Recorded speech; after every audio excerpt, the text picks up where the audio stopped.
Assalamualaikum warahmatullahi wabarakatuh. Apa kabar semua? Semoga kalian dalam keadaan sehat walafiat.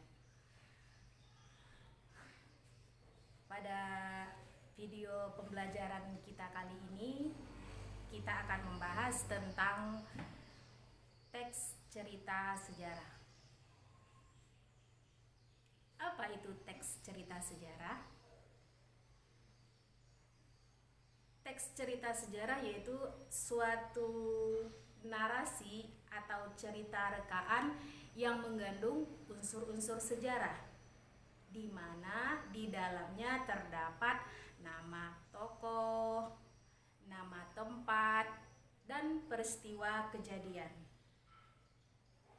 Namun, di dalam teks cerita sejarah itu juga terdapat sebuah cerita yang bersifat rekaan, seperti mitos-mitos, asal-usul sebuah negeri, mitos alegori. Di dalam teks cerita sejarah itu ada ciri-cirinya. Ciri-ciri yang pertama yaitu disajikan secara kronologis. Kronologis di sini maksudnya kejadiannya itu dari awal sampai akhir itu diceritakan. Berurut dia ceritanya. Yang kedua, menampilkan latar masa lalu. Maksudnya di sini berarti cerita sejarah itu menceritakan masa lalu. Yang kedua, cerita sejarah itu berisi fakta. Faktanya di sini kejadiannya ada, seperti tadi nama tempat, nama tokoh, ataupun peristiwa. Dan ada juga yang bersifat atau berisi fiksi. Ciri yang berikutnya, di dalam teks cerita sejarah itu sering menggunakan konjungsi temporal. Di dalam teks cerita sejarah ada dua jenis, di mana jenis yang pertama yaitu teks cerita sejarah fiksi.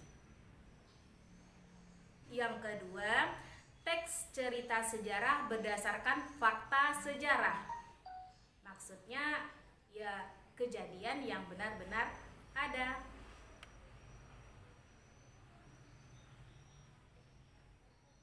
Di dalam teks cerita sejarah itu ada beberapa struktur. Yang pertama, abstrak. Yang kedua, orientasi. Yang ketiga, komplikasi. Yang keempat, klimaks. Yang kelima, resolusi. Dan yang keenam yaitu koda. Di dalam teks cerita sejarah itu ada beberapa fungsi. Fungsi yang pertama yaitu edukatif. Fungsi yang kedua, inspiratif. Fungsi yang ketiga, rekreatif. Sedangkan fungsi yang keempat yaitu instruktif.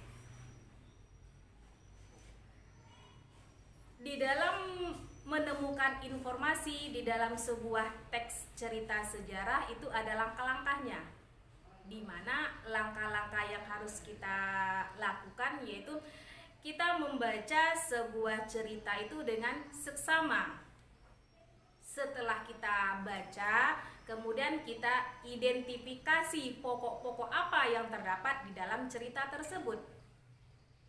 Setelah itu kita catat. Kita catat pokok-pokok cerita sejarah tersebut.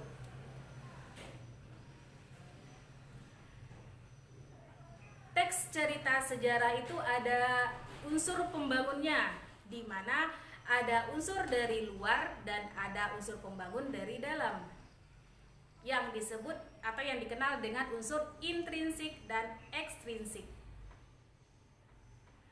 Unsur intrinsik terdiri dari 1. Tema. 2. Amanat. Yang ketiga, penokohan atau tokoh. Yang keempat, sudut pandang, yang kelima latar, dan keenam alur atau jalan cerita. Sedangkan unsur ekstrinsik atau unsur yang berasal dari luar cerita itu terdiri dari corak penceritaan, unsur politik, unsur ekonomi, unsur budaya, dan kebesaran pemerintahan. Demikianlah video kita kali ini. Semoga apa yang disampaikan bermanfaat, dan untuk lebih lanjutnya bisa mencari video-video yang relevan yang berhubungan dengan materi kita kali ini. Saya akhiri. Wabillahi taufik wal hidayah. Assalamualaikum warahmatullahi wabarakatuh.